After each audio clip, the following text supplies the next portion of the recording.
Bismillahirrahmanirrahim. Assalamualaikum warahmatullahi wabarakatuh. Perkenalkan, nama saya Muhammad Arsal Ansar dengan NIM 2102045011014.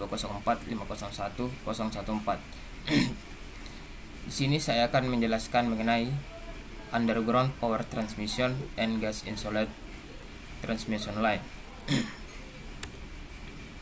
Yang dimana di dalam underground power transmission kita akan membahas dari yang pertama definisi, yang kedua kabel bawah tanah, yang ketiga bagian utama kabel bawah tanah, yang keempat bagian pelengkap kabel bawah tanah, dan yang kelima parameter kabel bawah tanah.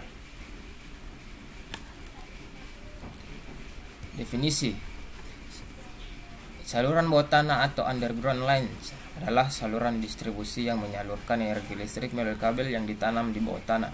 Kategori saluran distribusi seperti ini adalah pilihan utama untuk pemasangan di dalam kota, karena berada di dalam tanah maka tidak mengganggu keindahan kota dan juga tidak mudah terjadi gangguan akibat kondisi cuaca atau kondisi alam. Yang kedua, kabel bawah tanah. Kabel bawah tanah adalah salah satu atau beberapa kawat yang diisolasikan sehingga tahan terhadap tekanan tertentu antara penghantar yang satu dengan penghantar yang lain, ataupun penghantar dengan tanah serta dilindungi atau dibungkus dengan coating sehingga terhindar dari pengaruh-pengaruh kimia yang terdapat di dalam tanah. Kabel bawah tanah dapat memakai satu atau lebih banyak konduktor dalam lapisan pelindungnya, di mana kelebihan dan kekurangan kabel bawah tanah ialah yang kelebihannya yang pertama, tidak terpengaruh oleh cuaca buruk, misalnya bahaya petir, badai, tertimpa pohon dan sebagainya. Yang kedua, tidak mengganggu atau menghalangi penglihatan. Dan yang ketiga, batas umur yang relatif lebih lama jika dibandingkan dengan transmisi udara. Adapun kekurangan dari kabel bawah tanah yang ialah yang pertama, harga kabel yang relatif mahal jika dibandingkan dengan transmisi di atas tanah atau transmisi saluran udara. Yang kedua, tidak fleksibel terhadap perubahan jaringan. Yang ketiga, waktu dan biaya jika terjadinya gangguan atau permasalahan biasanya lebih lama dan lebih mahal jika dibandingkan dengan transmisi di atas tanah. Selanjutnya, bagian utama kabel bawah tanah. Yang pertama, selubung, yang dimana selubung ini digunakan untuk melindungi inti kabel dari pengaruh luar seperti pelindung terhadap korosi, penahan gaya mekanis, mencegah keluarnya minyak, dan mencegah masuknya uap air atau cairan ke dalam kabel.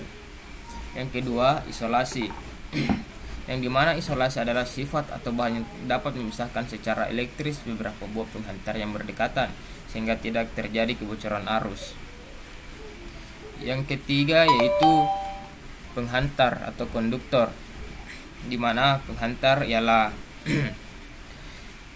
kawat atau tembaga atau aluminium yang dipakai untuk menghantarkan arus listrik. Yang keempat, tabir.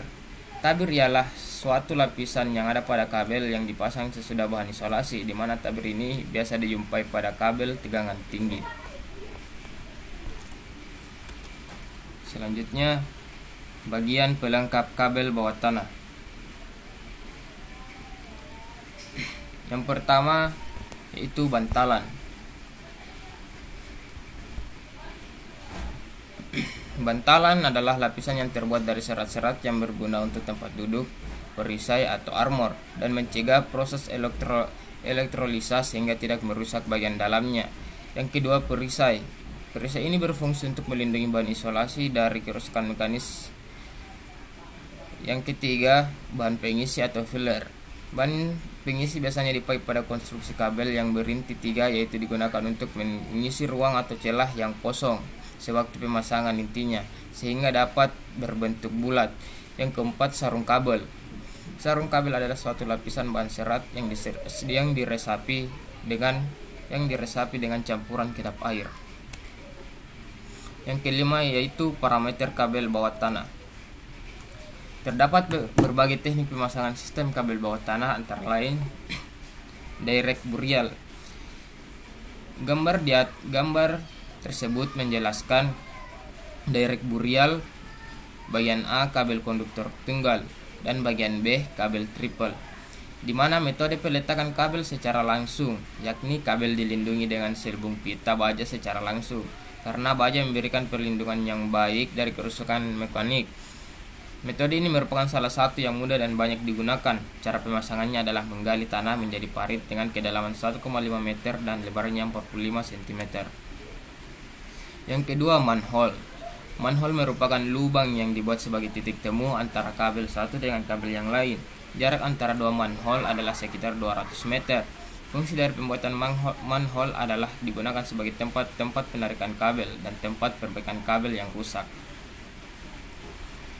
Nah, selanjutnya kita akan membahas tentang gas insulated transmission line, di mana kita akan membahas dari definisi, yang kedua konstruksi GIL, yang ketiga sistem GIL, dan yang keempat manfaat ekonomi dari penerapan GIL. Yang pertama, definisi. Gas insulated line atau GIL atau dapat disebut dengan saluran terisolasi gas adalah penemuan yang ditemukan oleh insinyur di MIT pada 1965.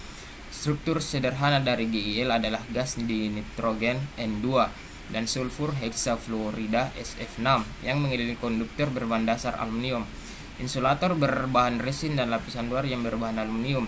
GIL adalah sistem transmisi listrik yang menggunakan gas sebagai isolator untuk mengurangi risiko korsleting dan meningkatkan kapasitas daya transmisi.